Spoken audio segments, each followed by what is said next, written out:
Jumpa kembali di MTD Inspiration of Life. Pagi ini saya mau coba sharingkan teman-teman dengan temanya dasar pengajaran dari Tuhan Allah adalah kasihi Tuhan dan kasihi sesamamu manusia. Dari dasar kitab Matius pasal 22 ayat 23 sampai 40 dan kitab Lukas pasal 10 ayat 25 sampai 37. Jadi kalau disimak teman-teman kita pelajarin total dari apa yang Tuhan ajarkan dalam firman Tuhan Allah, apa yang Tuhan perintah peraturan dalam firman Tuhan Allah, bahkan berikut janji-janjian dan juga rancangan dan kehendaknya Tuhan Allah gitu. Intinya teman-teman, didapat cuman dasar pengajaran dari Tuhan Allah adalah dua teman-teman. Bagaimana yang pertama adalah mengasihi Tuhan Allah, yang kedua adalah bagaimana mengasihi sesamamu manusia gitu. Jadi cuma dua aja teman-teman. Jadi bagaimana kita mengasihi Tuhan Allah sebagai priority pertama, dan yang keduanya mengasihi sama manusia seperti mengasihi diri kita sendiri teman-teman. Jadi kunci cuma di situ teman-teman. Dari sekian banyak yang Tuhan perintah peraturkan itu ya tetap berujung ke seperti itu teman-teman. Baik dari kitab perjanjian lama maupun masuk ke dalam kitab perjanjian baru, isinya dasarnya ya cuman bagaimana mengasihi Tuhan Allah dan bagaimana mengasihi sama kita gitu. Jadi kuncinya tetap dasarnya adalah kasih teman. Bagaimana kita mengasihi. Bahkan kalau saya simak teman-teman, ada yang mungkin belum pernah mengenal, belum pernah mengerti, belum pernah melakukan firman Tuhan secara agamais gitu ya, tapi mereka sudah melakukan mengasihi Tuhan dan mengasihi sesama. Ya itu saja saya pikir sudah bisa dalam kategori ya orang tersebut adalah melakukan perintah peraturan firman Tuhan, meskipun mereka melakukan tanpa sadar dan tanpa jelas bahwa ada firman yang mengatakan ya harus mengasihi Tuhan Allah, ya juga harus mengasihi sesama manusia.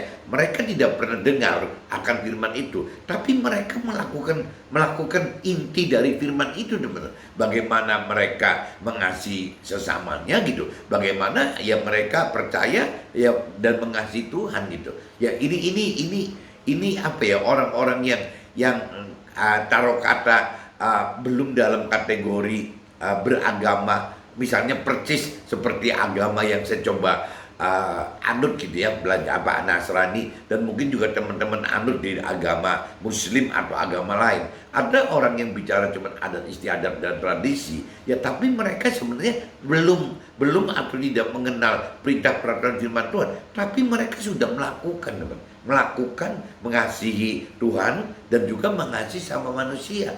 Sedangkan kita teman-teman di sini diingatkan di dalam firman Tuhan itu diingatkan itu tidak jaminan mentor rohani atau rohaniawan yang sudah benar-benar mengenal secara dalam akan perintah peraturan firman Tuhan ya, contohnya dalam bentuk mengasihi manusia ya, mengasihi manusia dalam arti kata seperti mengasihi diri sendiri, begitupun juga mengasihi Tuhan gitu ya. Nah ini banyak sekali tidak dijamin bahwa mentor rohaniawan melakukan hal itu teman-teman. Jangan-jangan yang bukan mentor rohani atau bukan rohaniawan malah sudah melakukan itu teman-teman. Jadi mengenal dan mengerti itu tidak akan ada artinya teman-teman apabila tanpa melakukan firman Tuhan gitu. Jadi Tuhan ingatkan di situ bukan orang yang hanya mendengarkan firman Tuhan itu yang mendapatkan keselamatan hidup gitu. Ya bukan cuma itu yang mendapatkan keselamatan hidup sampai mencapai target keselamatan dalam akhirat, mendapatkan damai sejahtera di dalam akhirat, menjadi keluarga Tuhan di dalam kerajaan surga di dalam akhirat gitu. Itu bukan orang-orang yang hanya mengenal firman Tuhan atau mengerti firman Tuhan atau mendengarkan firman Tuhan atau mungkin bahkan mengajarkan firman Tuhan. Bukan itu teman-teman. Tapi yang melakukan firman Tuhan adalah orang yang akan mendapatkan keselamatan akhirat, yang damai sejahtera di dalam akhirat, dan juga menjadi keluarga Tuhan di dalam surga gitu di akhirat. Jadi bukan yang mengenal, bukan yang mengerti, dan bukan yang mendengarkan firman Tuhan, tapi yang melakukan firman Tuhan adalah yang mendapatkan ya keselamatan akhirat tadi gitu. Nah ini jadi kita luruskan teman, banyak kalau kita bicara mencari Tuhan, kita menyembah Tuhan itu diidentikan, disamakan teman-teman dengan seperti kita melakukan hal-hal kepada hal-hal yang lebih sifatnya di dunia gitu. Misalnya kita terhadap atasan kita mungkin jangan-jangan kita anggap melakukan Tuhan itu seperti kepada atasan kita gitu. Kita kepada misalnya mentor rohani atau rohaniawan kita seolah berkesan ke Tuhan itu seperti itu teman-teman. Padahal kan beda teman-teman. Yang namanya kita hormati manusia gitu, meskipun mereka ada di atas kita. Dengan menghormati Tuhan itu kan beda teman-teman. Kalau bicara menghormati manusia, sebatas ya kita hormat kepada manusia sebagai atasan kita gitu. Itu kita wajib hormat. Tapi kan bukan berarti kita memperlakukan manusia seperti kita memperlakukan Tuhan. Kalau Tuhan itu kan tidak cuma berhenti di hormat teman-teman, tapi bagaimana kita menyembah Tuhan gitu ya, menyembah Tuhan karena Tuhan adalah sesembahan kita. Tapi manusia yang meskipun atasan kita, baik urusannya urusan usaha kita, urusan karir kita, atau urusan rohani kita, itu kan manusia itu kan bukan sesembahan kita teman. Manusia itu cuma cukup dibatasi bagaimana kita menghormati gitu, bagaimana kita menghormati ya atasan kita, orang tua kita gitu, ya sebatas itu saja teman-teman, bukan disembah gitu. Jadi yang cuma satu-satunya aja yang pantas di dunia ini kita sembah ya cuma Tuhan Allah teman. Nah ini yang kita mesti bisa bedakan bagaimana caranya ya kita terhadap Tuhan Allah itu tidak cuma cukup dengan menghormati saja, tapi harus menyembah. Tapi sebaliknya kepada manusia kita tidak boleh sampai menyembah gitu, karena ya menyembah itu hanya miliknya Tuhan Allah saja. Kita cuma sebatas yang menghormati kita terhadap orang tua kita terhadap atasan kita gitu, yaitu sebatas hormat teman-teman. Tapi banyak yang salah kaprah teman-teman. Banyak yang salah kaprah malah menyembah manusianya. Ya khususnya di adat istiadat tradisi zaman dulu teman-teman, dalam ajang kerajaan gitu. Ya semua isinya banyaknya begitu teman-teman. Jangan-jangan hanya taunya menyembah raja, ya menyembah keluarga raja itu disamakan gitu. Ya seperti kepada Tuhan gitu.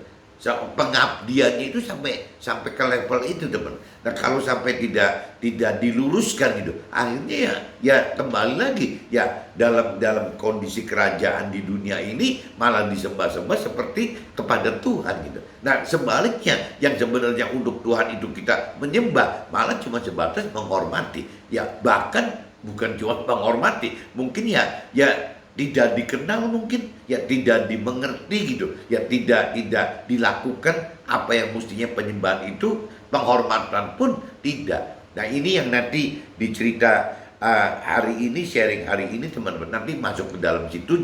Jadi apa ya, bagaimana sih cerita yang namanya menyembah Tuhan dengan benar gitu. Kalau menyembah Tuhan dengan benar itu malah Tuhan sempurnakan di sini ya, bagaimana kita ya bisa mengasihi gitu, mengasihi Tuhan Allah sebagai prioritas satunya, dan sebagai prioritas duanya ya harus mengasihi sama kita manusia teman, seperti kita mengasihi diri kita sendiri. Nah ini yang ditekankan oleh firman Tuhan itu pada akhirnya ke situ teman-teman. Jadi boleh aja lah perintah peraturan firman Tuhan itu banyak sekali gitu, tapi semua itu berdasar cuma itu satu teman. Jadi tetap saya ingatkan di sini, orang yang belum mengenal mengerti agama secara dalam, tidak mengerti akan tata agama. Tapi apabila manusia itu sudah melakukan mengasihi sesamanya gitu, seperti mengasihi kepada diri sendiri, sudah melakukan mengasihi Tuhan, ya sebenarnya mereka lebih bagus daripada orang yang bertata krama agama tapi tidak dalam posisi itu teman-teman. Ya nggak bisa seperti itu. Kalau kita bicara, kita ketemu orang jahat gitu, kalau kita belum mengerti akan firman Tuhan, ya kita benci sekali kepada orang tersebut teman-teman. Tapi begitu kita sudah lebih mengerti dan sudah berani melakukan firman Tuhan, dan kita sudah masuk ke dalam inti atau dasar perintah peraturan firman Tuhan bahwa mengasihi Tuhan dan juga mengasihi sama manusia, Ketemu orang jahat pun, kita tidak bisa ketemu dengan pribadi manusianya. Kan tidak bisa ketemu jahat sebagai pribadi manusia atau orangnya. Tapi kita tahu gitu, di belakang orang jahat ini ada apa? Ya kembali lagi, ada roh-roh jahat yang membuat orang tersebut menjadi jahat gitu. Pada prinsipnya orang ini kalau tidak ada roh jahat, ya tidak jahat gitu. Nah kita malah jadi kembali, bukannya berantem sama orang jahat, ya kita malah mungkin bisa kembali lagi mendoakan si orang jahat tersebut supaya orang jahat itu ditinggalkan oleh roh jahat gitu, diusir roh jahatnya yang menjadi orang baik gitu.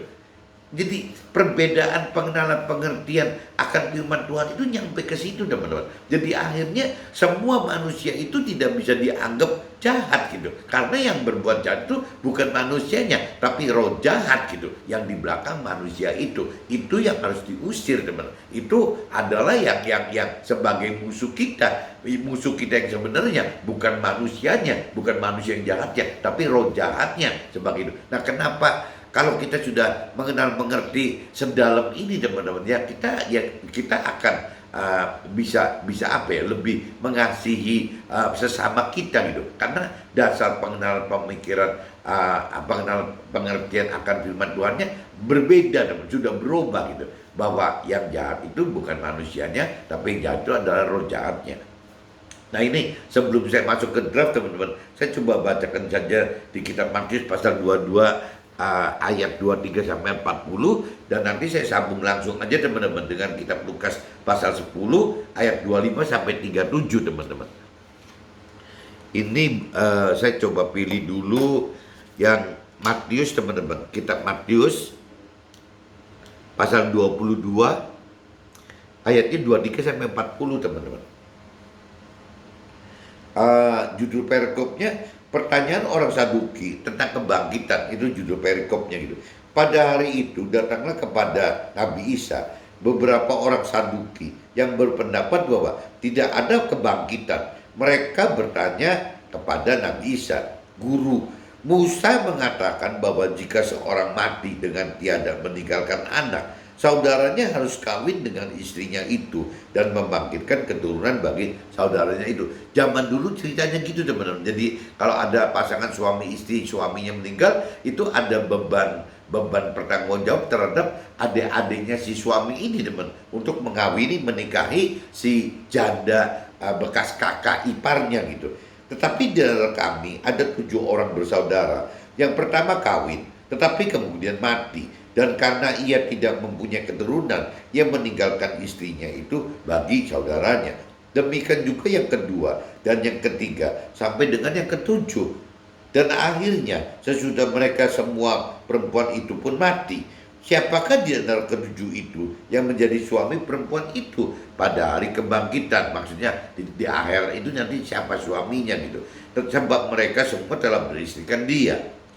Nabi Isa menjawab mereka, "Kamu sesat, sebab kamu tidak mengerti kitab suci maupun kuasa Allah.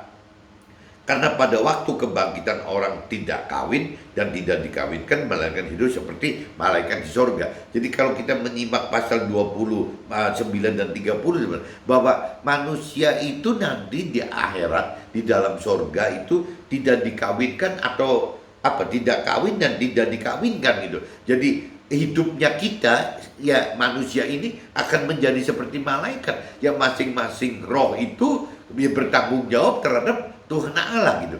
Jadi banyak asumsi di dunia ini kalau mengacu ke ayat 30 jadi beda teman. Banyak orang yang nanti kalau kita tidak ketemu di dunia ini, nanti kita ketemu di akhirat, di surga, ya nanti kita ketemunya di sana, ya nanti kalau perlu kita berpasangan di sana, atau nanti kalau bisa pasangan kita tidak ganti di sana. Tapi kalau mengacu ke ayat 30 teman-teman, bahwa di sana itu firman Tuhan katakan di kitab Matius 22 ayat 30 dikatakan bahwa orang tidak dikawinkan, orang tidak kawin dan tidak dikawinkan, melainkan hidup seperti malaikat sorga. Berarti di dalam sorga itu tidak ada cerita pasang-pasangan teman-teman. Tidak ada cerita satu keluarga di dunia itu terbawa ke dalam sana itu menjadi satu keluarga lagi. rasanya tidak seperti itu kalau mengacu kepada kitab Matius pasal 22 ayat 30. Jadi masing-masing pribadi kita itu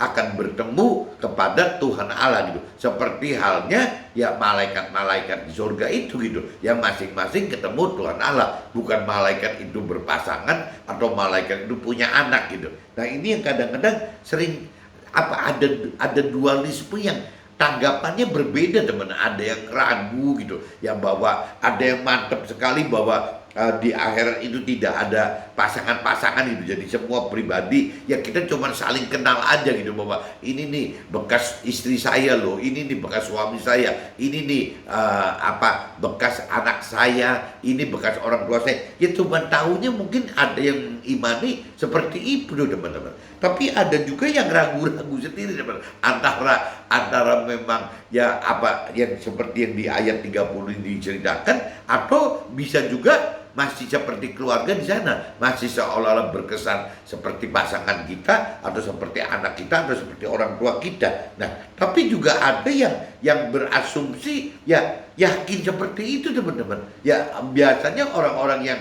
kurang mengerti akan firman Tuhan biasanya punya keyakinan nanti kita mati di surga ketemu lagi gitu ya. Kita tidak berjodoh di dunia ini, nanti kita berjodoh di akhirat gitu.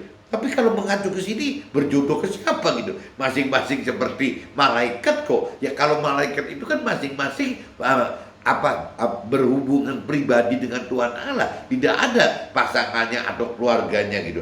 Nah, di kitab Matius pasal 22 ayat 30 itu dinyatakan begitu teman-teman. Jadi kita itu kalau nanti meninggalkan dunia ini masuk ke dalam akhirat, ya kalau kita tidak masuk ke dalam neraka loh. Kalau kita masuk ke dalam surga itu, ternyata juga di surga itu bukan masuk berpasang-pasangan atau masuk itu berkeluarga gitu. Tapi seorang masing-masing ya dengan seorang ketemu dengan Tuhan Allah seperti halnya malaikat di surga gitu. Ini di pengertian kitab Matius 22 ayat 30 begini ceritanya, meskipun yang tadi saya katakan bisa ada 3 asumsi teman-teman.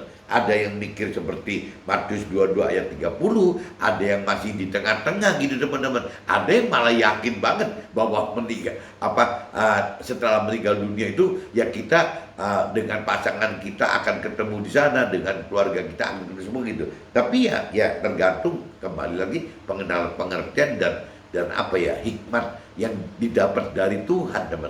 Biasanya orang-orang yang tebak-tebak asal-asal karena mungkin kembali lagi kalaupun misalnya pernah membaca firman itu dimengerti dari pikiran perasaan kehendaknya kita sendiri, kehendaknya manusia, bukan dari pikiran perasaan kehendaknya si Tuhannya gitu teman. Nah, ini yang coba di ayat 30 ini dicamkan karena bisa ada 3 asumsi gitu.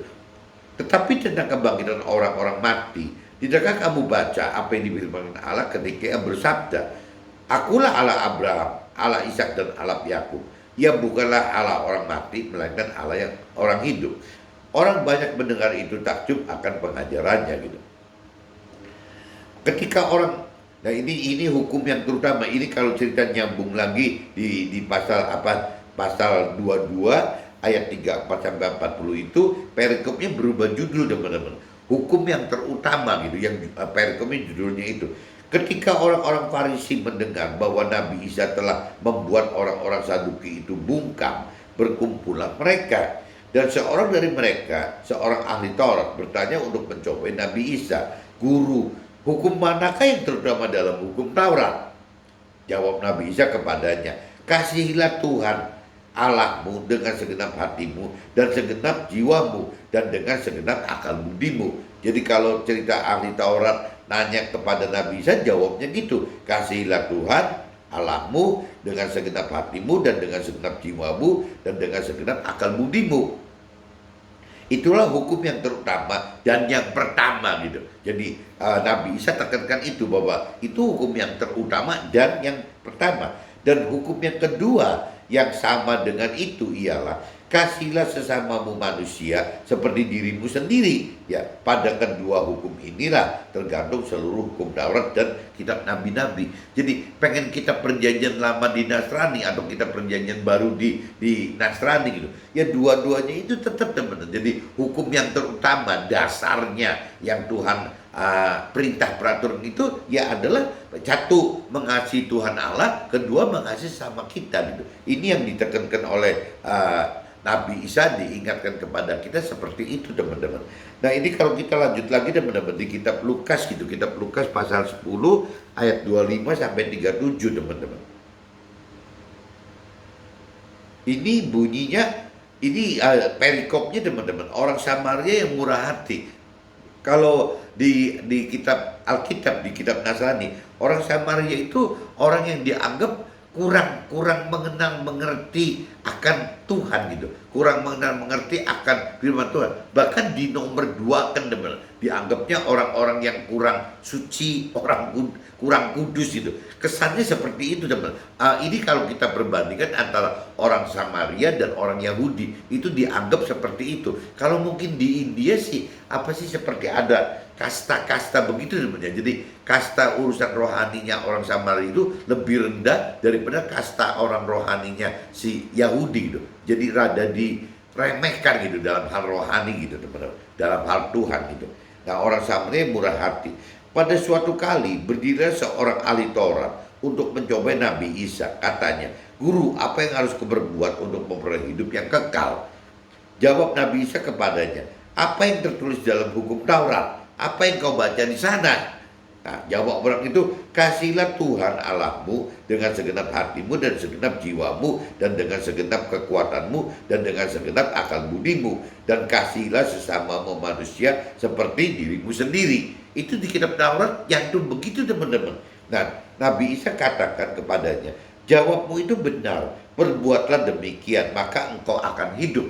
Jadi di sini ditekankan bahwa baik di kitab Taurat teman-teman maupun di kitab nabi-nabi, di kitab-kitab yang zaman sekarang gitu, isinya itu sama teman-teman. Dasarnya itu adalah bagaimana yang pertama mengasihi Tuhan Allah, yang kedua adalah mengasihi sama manusia gitu. Itu dasarnya sama teman-teman. Jadi kembali lagi Nabi Isa ingatkan kepada ahli Taurat ya seperti itu gitu. Jawabnya ahli Taurat itu benar ya, bahwa nomor 1 adalah mengasihi Tuhan Allah, dan nomor 2 adalah bagaimana mengasihi sama manusia seperti kepada diri sendiri. Ya benar itu jawabnya, itu benar. Perbuatlah demikian maka engkau akan hidup.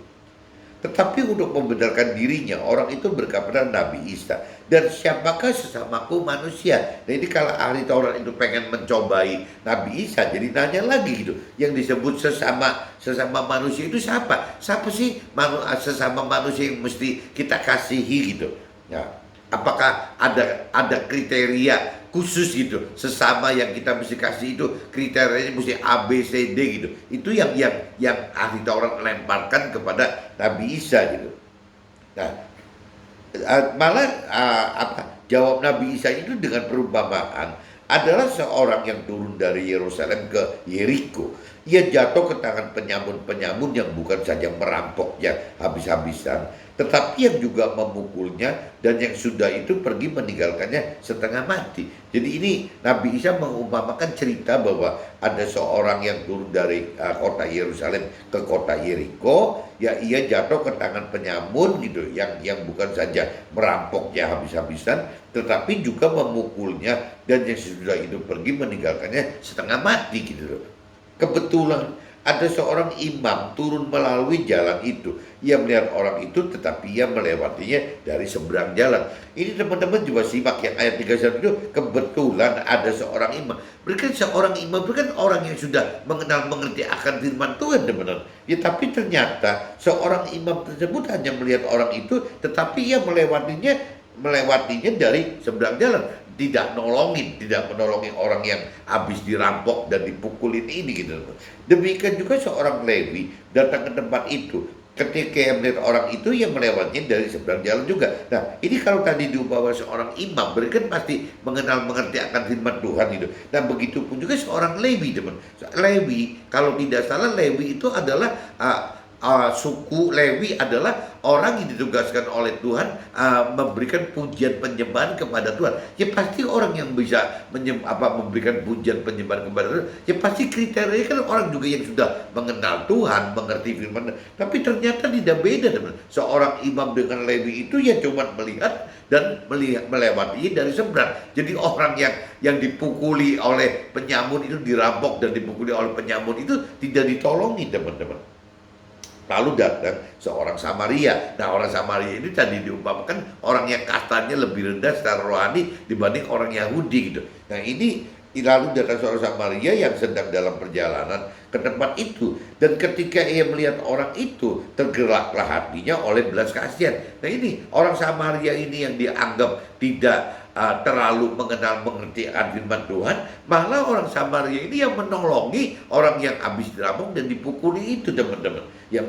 Karena tergerak hatinya oleh belas kasihan, ia pergi kepadanya lalu membalut luka-lukanya. Sesudah ia menyiraminya dengan minyak dan anggur, kemudian ia menaikkan orang itu ke atas keledai tunggangannya sendiri, lalu membawanya ke tempat penginapan dan merawatnya. Keesokan harinya, ia menyerahkan 2 dinar kepada pemilik penginapan itu. Katanya, rawatlah dia, dan jika kau belanjakan lebih dari 2 dinar itu, aku akan menggantinya waktu aku kembali. Gitu. Siapakah di antara ketiga orang itu menurut pendapatmu adalah sesama manusia dari orang yang jatuh ke tangan penyamun itu? Ya, ini maksudnya 3 orang di sini berarti kan 1 imam kan, benar, kedua orang Lewi gitu. Yang ketiga adalah orang Samaria. Ya, Nabi Isa di perumpamaan itu balikan hanya ke ahli Taurat. Siapakah di antara ketiga orang itu menurut pendapat ahli Taurat adalah sesama manusia dari orang yang jatuh ke tangan penyamun itu gitu. Jawab orang itu, orang yang telah menunjukkan belas kasihan kepadanya. Nah, kata Nabi Isa kepada ahli Taurat itu, pergilah dan perbuatlah demikian. Jadi kembali lagi, teman-teman, ini cerita Nabi Isa di dalam kitab Lukas pasal 10, teman-teman, ayat yang 25 sampai 37 ini yang kurang lebih ceritanya begini, teman. Jadi tidak dijamin seorang imam yang mengerti akan firman Tuhan itu bisa melakukan firman Tuhan yang terutama dan yang pertama tadi dan kedua tadi gitu. Jadi terutama ke satu dan kedua, pertama dan kedua. Apa? Ya bunyinya gitu loh. Terutama itu bagaimana mengasihi Tuhan Allah dan juga mengasihi sama manusia. Ternyata seorang imam itu yang sudah mengerti akan firman Tuhan belum tentu bisa melakukan firman Tuhan untuk mengasihi Tuhan Allah dan mengasihi sesamamu itu gitu. Itu terbukti seorang imam tidak bisa. Begitupun seorang Lewi, teman. Orang Lewi itu berarti orang yang memang tugasnya adalah memberikan pujian penyembah kepada Tuhan Allah. Berarti kan pasti mengenal dan mengerti akan perintah peraturan firman Tuhan gitu. Nah, tapi ternyata sama, teman. Tidak seorang imam, tidak seorang Lewi yang cuma melihat saja, tidak melakukan apa-apa, malah dia berjalan dari seberang jalan gitu. Nah, tetapi orang yang ketiga, orang Samaria, orang yang dicemooh, orang yang direndahkan kasta rohaninya lebih rendah daripada orang Yahudi gitu. Ya ternyata ya orang yang tidak terlalu mengenal firman Tuhan, dan Tuhan tidak mengenal pribadi Tuhan, kurang mengenal pribadi Tuhan dan kurang mengenal firman Tuhan, dan juga tidak ada yang mengajari bahwa orang hidup itu harus mengasihi Tuhan Allah nomor 1, yang keduanya mengasihi manusia. Tanpa orang Samaria itu mendapatkan pengajaran mengerti akan Tuhan Allah dan firman Tuhan, tapi mereka melakukan firman Tuhan Allah, teman-teman. Ya, sadar nggak sadar si orang Samaria itu melakukan firman. Nah, maksudnya yang benar menurut versi rohani, menurut Nabi Isa, menurut firman Tuhan, yang benar itu adalah orang seperti Samaria ini. Ya, tidak anggaplah tidak mengenal pribadi Tuhan Allah dan tidak mengenal firman Tuhan Allah. Tapi orang Samaria melakukan firman Allah, teman-teman. Ya, melakukan. Ya, makanya Tuhan katakan di sini, bukan orang yang hanya mengerti akan firman Tuhan Allah yang akan mendapat keselamatan dari Tuhan Allah, tapi orang yang melakukan firman Allah. Karena orang yang mengerti belum tentu yang melakukan firman Tuhan Allah. Begitupun ada firman lain katakan mendengar, teman. Bukan orang yang mendengarkan firman Tuhan Allah itu yang akan mendapatkan keselamatan yang Tuhan Allah janjikan, tapi orang yang melakukannya. Jadi mendengar pun tidak ada gunanya teman, apabila tidak melakukannya. Ya ini contohnya 3 orang ini seperti tadi teman.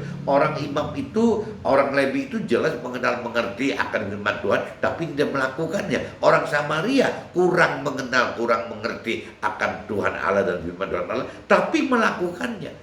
Nah, orang-orang yang seperti orang Samaria ini yang melakukan firman Tuhan itu yang benar-benar akan masuk ke dalam rancangan dan kehendak Tuhan Allah. Maksudnya di firman di kitab Lukas 10 pasal 25 sampai 37 itu seperti ini teman-teman artinya. Nah, ini saya sudah bacakan di kitab Matius pasal 22 ayat 23 sampai 40, dan saya sudah bacakan di kitab Lukas pasal 10 ayat 25 sampai 37 teman. Nah sekarang saya coba masuk ke draft aja teman-teman, siapa tahu bisa lebih jelas gitu. Dalam kitab Matius pasal 22 ayat 29, Nabi Isa menjawab mereka, kamu sesat sebab kamu tidak mengerti kitab suci maupun kuasa Allah. Ya, coba kita koreksi, apakah kita sudah mengerti kitab suci gitu ya. Untuk mampu mengerti butuh mengenal, untuk mengenal butuh membaca firman berulang-ulang kali. Nah ini kita coba koreksi diri teman-teman. Kitab inputan dari kitab Matius pasal 22 ayat 29, Nabi Isa menjawab mereka, kamu ini sesat gitu, kamu ini sesat. Berarti kita ini akan disebut sesat sebab kita tidak mengerti kitab suci gitu, maupun kuasa dari pribadi Tuhan Allah gitu. Nah ini kita mesti koreksi diri teman-teman. Apabila kita tidak mengenal firman Tuhan Allah, kita tidak mengenal pribadi kuasa Tuhan Allah gitu, kita tidak mengerti akan firman Tuhan Allah ya, kita tidak mengerti akan kuasa dari firman Tuhan Allah ya, dari kategori firman Tuhan, dari kategori Tuhan disebutnya itu ya sesat katanya, kita ini sesat. Nah untuk kita bisa mengerti ya mengerti akan perintah peraturan firman Tuhan Allah, untuk bisa mengerti akan adanya kuasa Tuhan Allah ya, kita mau gak mau teman-teman, untuk mengerti ini harus didasari dengan pengenalan dulu teman-teman. Kalau kita mengerti terus tanpa dasarnya lewat pengenalan ya bagaimana bisa kita mengerti gitu. Yang paling wajar itu kan harus bisa kita mau mengenal dulu teman-teman, mau mengenal. Nah mau mengenal ini yang repot itu adalah hak prerogatifnya kita, free will yang Tuhan berikan kepada kita gitu. Karena Tuhan tidak mau menjadikan kita seperti robot. Nah kemauan ini berarti harus sadar dari diri kita sendiri bahwa kita mau mengenal firman Tuhan Allah dan kita mau mengenal kuasa kebesaran dari Tuhan Allah tersebut. Nah dari kita niat mengenal ini teman-teman ya otomatis kan dasar utamanya kan bagaimana kita membaca firman Tuhan gitu, harus seperti itu. Toh firman Tuhannya sudah siap gitu ya. Kalau bagi orang-orang Nasrani ada kitab suci yang namanya Alkitab. Bagi orang Muslim sudah ada kitab suci yang namanya Al-Quran. Bagi orang-orang yang agama lain, masing-masing agama juga punya kitab suci gitu. Nah Tuhan sudah sediakan kitab suci itu untuk kita bisa mengerti teman, untuk kita bisa mengerti ya, meskipun harus lewat pengenalan dulu. Nah setelah kita membaca firman Tuhan, kadang-kadang kita juga untuk mengenal lebih dalam gak cuma cukup membaca teman, berarti kita mesti punya community untuk sharing firman. Kita mesti mencari metode rohani yang benar untuk bisa sharing firman, mencari rohani yang benar untuk bisa mengajar teori-teori rohani yang benar gitu. Ya kita mesti berjuang, selain membaca itu harus berjuang begitu. Bisa juga kita berjuang untuk membaca-baca buku rohani atau mendengarkan khotbah gitu, sampai pengenalan kita akan firman Tuhan itu meningkat teman-teman. Nah waktu pengenalan firman Tuhan meningkat, biasanya Tuhan akan membukakan, kalau Tuhan sudah tahu bahwa kita itu benar-benar mau mengenal, bukan karena dipaksa oleh Tuhan gitu. Biasanya Tuhan bukakan pengertian teman, bahwa yang namanya untuk mampu mengerti firman Tuhan ya kita harus bisa ada pengenalan dulu bahwa di dalam diri manusia itu ada 3 unsur, ada tubuh, jiwa, roh. Karena bagi manusia pada umumnya, orang dunia,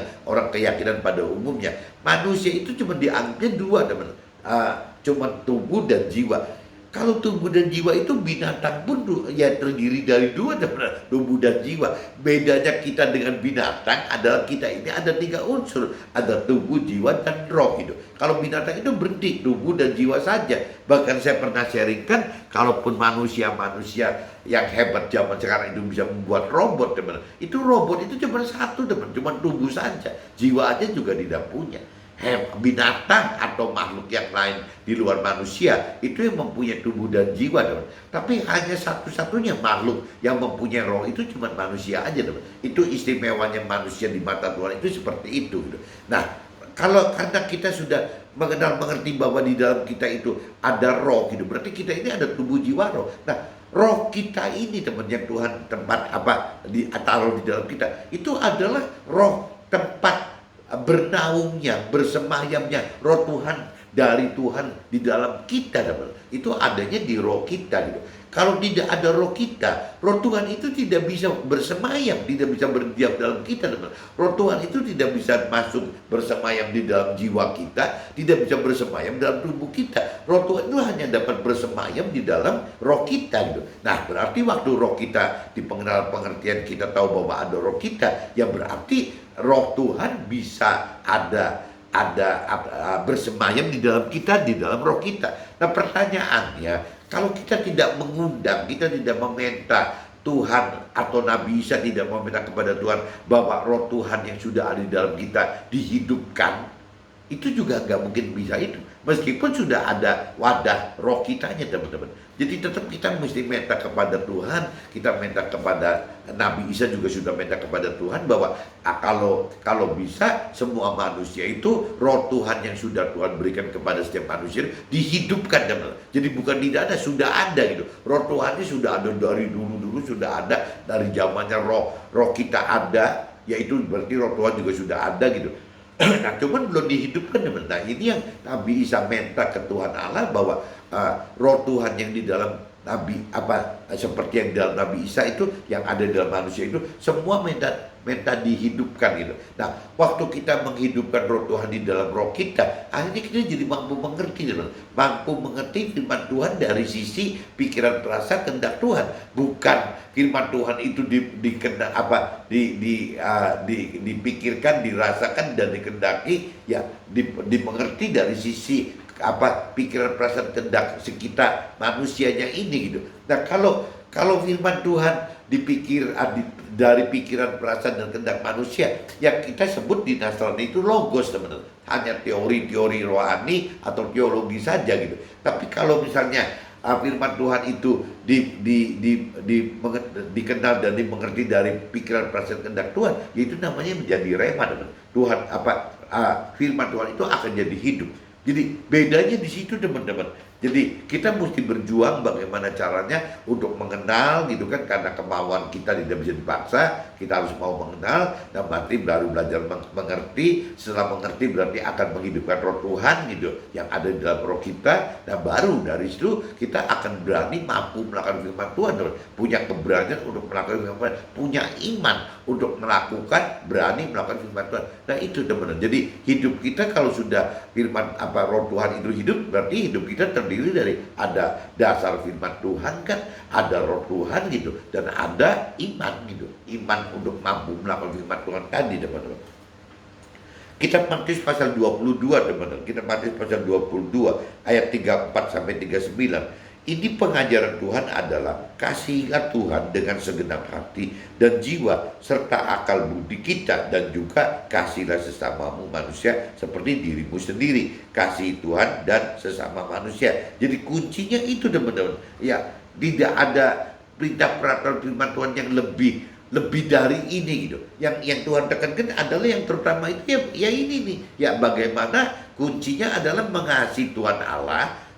Yang terutama yang pertamanya adalah bagaimana mengasihi Tuhan Allah gitu. Ya, dan yang kedua adalah bagaimana mengasihi sesama manusia seperti mengasihi kepada diri sendiri. Tidak ada firman Tuhan yang lebih dari ini gitu. Powernya, kuatnya, pentingnya gitu. Jadi yang Tuhan kenal cuma ini aja teman-teman. Nah yang tadi saya sudah katakan gitu, ya ada cerita orang Samaria tadi gitu, yang orang yang kurang mengenal mengerti akan firman Tuhan, kurang mengenal mengerti akan pribadi Tuhan Allah, tapi malah orang Samaria itu melakukan firman Tuhan dibanding imam sama si orang Lewi tersebut teman-teman. Nah Tuhan katakan bahwa yang benar itu adalah orang Samaria yang melakukan firman Tuhan, orang yang tidak cuma kategori yang mengenal dan mengerti firman Tuhan atau Tuhan pribadi atau orang yang mendengar firman Tuhan tapi tidak melakukan gitu. Nah ini yang percuma. Ini diumpamakan ya seperti itu. Orang imam itu ya seperti orang yang mengenal mengerti firman Tuhan tapi tidak melakukan firman Tuhan. Orang Lewi ini seperti orang yang mendengar firman Tuhan tapi tidak melakukan firman Tuhan. Orang Samaria ini yang kurang mengenal mengerti akan firman Tuhan, kurang mendengar firman Tuhan, malah melakukan firman Tuhan. Dan Tuhan katakan ini yang terbenar gitu. Yang benar itu ya orang seperti orang Samaria itu. Nah kita harus seperti itu teman-teman. Kitab Matius pasal 22 ayat 40. Pada kedua hukum inilah, kasih Tuhan dan kasih sesama manusia inilah tergantung seluruh hukum Taurat dan kitab para nabi. Jadi siapapun manusia yang melakukan hidup dengan hidup mengasihi Tuhan dan sesamanya, baik oleh karena perintah Tuhan atau karena prinsip hidupnya, akan jadi calon-calon warga surga. Itu tadi maksudnya, kalau cerita ada orang yang melakukan firman Tuhan karena perintah peraturan firman Tuhan, karena mendengarkan firman Tuhan. Tapi bagi orang Samaria tadi, bukan karena mendengar perintah peraturan firman Tuhan, tapi dia punya prinsip hidupnya, ya harus mengasihi sama manusia. Itu loh yang disebut oleh firman Tuhan bahwa itu yang terbenar gitu. Orang hidup yang benar itu seperti orang Samaria itu gitu. Kitab Lukas pasal 10 ayat 28. Kata Nabi Isa kepadanya, jawabmu itu benar, perbuatlah. Ini jawabnya kepadanya itu kepada ahli Taurat teman-teman. Jadi kata Nabi Isa kepada ahli Taurat, jawabmu itu benar, perbuatlah demikian maka engkau akan hidup. Jawaban inilah yang Nabi Isa berikan agar manusia dapat memperoleh hidup yang kekal, yakni kasih Tuhan Allah dan kasihlah sesama manusia. Karena prinsipnya memang yang paling utama itu adalah mengasihi Tuhan dan mengasihi manusia. Bulak-balik ya di dalam sharing pagi ini ya kunci cuma bagaimana terutama itu mengasihi Tuhan Allah dan juga yang keduanya mengasihi sesama manusia. Kurang lebih isinya semua itu, tidak ada firman lain yang lebih hebat daripada ini, nggak ada gitu. Yang terutama ya firman ini gitu. Kitab Lukas pasal 10 ayat 29 teman-teman. Tapi untuk membenarkan dirinya, ahli Taurat berkata kepada Nabi Isa, dan siapakah sesamaku manusia? Ini ngetes, ahli Taurat ngetes Nabi Isa gitu. Bukanlah jaminan orang-orang yang merasa sudah rohani dalam keseharian hidupnya sebagai orang-orang yang beragama dan lakukan hidup bertata krama agamanya, ya perlakukan sesamanya dengan memberikan kasih yang nyata dalam perbuatan tindakan sehari-hari. Jadi maksudnya tidak dijamin teman-teman, orang yang cuma beragama saja, orang yang hidup dengan melakukan tata krama agama, berarti hanya bicara ya melakukan firman Tuhan itu hanya sebatas teori-teori rohani yang dipelajari, belum tentu dilakukan loh. Cuman seumur hidup ini sampai meninggal dunia itu cuman bagaimana mendalami arti akan firman Tuhan. Ada teman-teman, kalau saya nggak ngerti di agama Muslim atau agama lain namanya apa, tapi kalau di Nasrani itu ada session itu bagaimana pendalaman kitab suci teman, itu ada momen, itu ada gitu, yang biasanya dibimbing mentor rohani atau oleh rohaniawan. Nah jangan sampai kita sampai meninggal dunia itu hanya mendalami arti ya firman Tuhan gitu. Bukan itu loh, Tuhan nggak mau seperti itu gitu. Bukan cuma kerjaan kita sampai mati itu mendalami pengenalan pengertian akan arti firman Tuhan. Yang Tuhan inginkan, yang firman Tuhan inginkan itu adalah yang melakukan firman Tuhan gitu. Ya, kita mendalami firman Tuhan untuk makin berani melakukan firman Tuhan. Tujuannya gitu teman-teman. Bukan cuma bagaimana hanya mendalami teori-teori firman. Dan ini banyak terjadi teman-teman. Keluarga saya, teman-teman saya di activity Nasrani itu banyak sekali mengalami itu. Terjebak dalam dilema ya pendalaman kitab suci yang cuma minggu ke minggu itu hanya membahas masalah pengenalan pengertian akan ya firman Tuhan itu. tidak diributkan masalah melakukannya teman-teman. Jadi hanya mendalami terus. Nah ini kan sayang teman-teman, sayang sekali. Ya memang lebih baik sih daripada orang yang tidak mendalami firman Tuhan, kan lebih konyol lagi gitu. Ya ini lebih baik, tapi kayaknya kurang maksimal. Karena yang Tuhan tadi katakan, ya jangan sampai kita menjadi seperti imam dan Lewi tadi, orang Lewi tadi. Yang Tuhan pengen itu kan kita itu seperti orang Samaria, yang meskipun kurang mengenal pribadi Tuhan Allah dan kurang mengenal akan firman Tuhan Allah, tapi orang Samaria melakukan firman Tuhan Allah teman-teman, dibanding si imam atau si orang Lewi itu. Nah yang saya maksud itu, si imam dan orang Lewi ini adalah orang yang beragama gitu, orang yang bertata krama agama, orang yang selalu setiap minggu mendalami pengenalan akan firman Tuhan, pengertian firman Tuhan, tapi kurang melakukan firman Tuhan teman. Nanti takutnya jadi seperti imam dan orang Lewi tersebut gitu. Nah firman Tuhan ingatkan kita jangan sampai kejebak seperti itu teman-teman. Nah ini kitab Lukas pasal 10 ayat 37.